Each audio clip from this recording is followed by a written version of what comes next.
They decided to take away a person's right to vote or the freedom for you to go to church every Sunday and practice the religion you were raised on. Enjoying these rights is what America was founded on, and these rights are exactly what Obamacare is trying to take away. They say big government is the solution, but I say it's the problem. In my speech, I will go over three main reasons why the individual mandate will take away our rights as American citizens and ultimately get us into more debt. By these 3 points, the individual mandate threatens the foundation of contract law, destroys doctor-patient relationships, and also violates the original meaning of the Constitution. First, I'll start with the individual mandate threatens the foundation of the contract law. What the contract law is, it rests on the principle that if someone, for instance, is holding a gun to your head or blackmailing your family, the contract that they make you to sign is not valid in court. This view was widely held by the framers of the Constitution, even going as far as one of them saying, quote, "The contract law is a law of liberty. The defendant may plead that he was compelled to execute the instrument," in this case Obamacare. He cannot indeed deny the execution of it, but he can state in his plea the circumstances of compulsion attending his execution. And these circumstances, if sufficient in law and established in fact, will procure a decision in his favor that in such circumstances he did not bind himself. Which means if somebody is making you do this and you don't have another option, it's not you didn't really agree to that contract. There's no other option. You're pretty much forced into it. Therefore, you can't uphold it in court or anything. The individual mandate goes directly against this principle. And the government is single-handedly, tricking you, I guess you could say, into a binding contract with a private insurer. Also, the individual mandate destroys what we as Americans know as a doctor-patient relationship. Obama's amount of regulations will tear doctor-patient relationships apart. Doctors will have to increasingly focus on government rules rather than the needs of their patients. Say if somebody comes in and they're telling a story about themselves, how they hurt their knee or something and how they can't work anymore. Well, the doctors coming in would look at the hurt knee.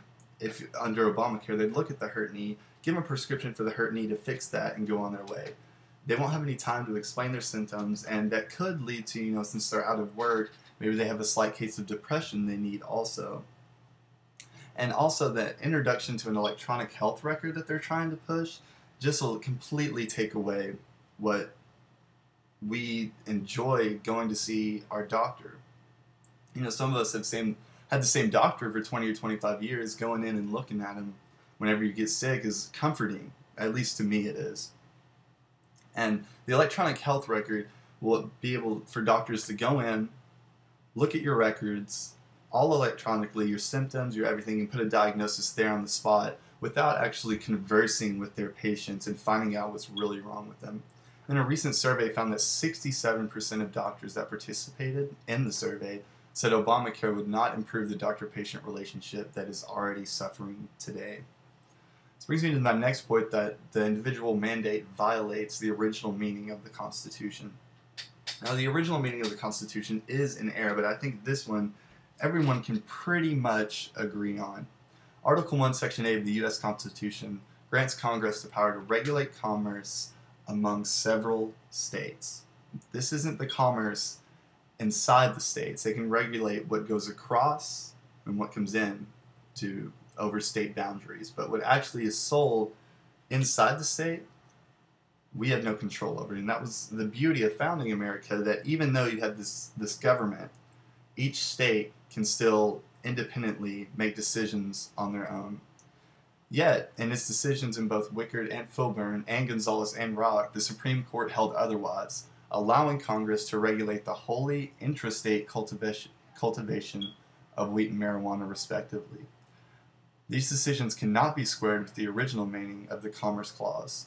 As Justice Clarence Thomas remarked about the majority reasoning in Rock, if Congress can regulate this under the Commerce Clause, then it can regulate virtually anything. healthcare. And the federal government is no longer one of the limited and enumerated powers. If we don't have independence from the government, at least in the Commerce Clause, there's no telling what can be umbrellaed as far as how the government sees what they can control. And for these reasons, the Supreme Court has already had sufficient reason to strike down the individual mandate in light of the Commerce Clause. And if we have any respect for our forefathers and what they thought, this is what should happen. After all, they are the ones who set the framework for that we were able to make this decision about Obamacare in the first place. I just went over with you 3 different points about the individual mandate, how about it threatens the foundation of contract law, destroys the doctor-patient relationship, and violates the original meaning of the Constitution, and slaps our forefathers in the face. With our country denying our basic constitutional rights to decide what we do with our own bodies and how we take care of them, including what doctors we choose. I mean, this election is more important than ever to get the facts straight on popular policies that our elected officials have put into place, and hopefully we will make the right decision to support our forefathers and what the Constitution claims and our individual rights over big government.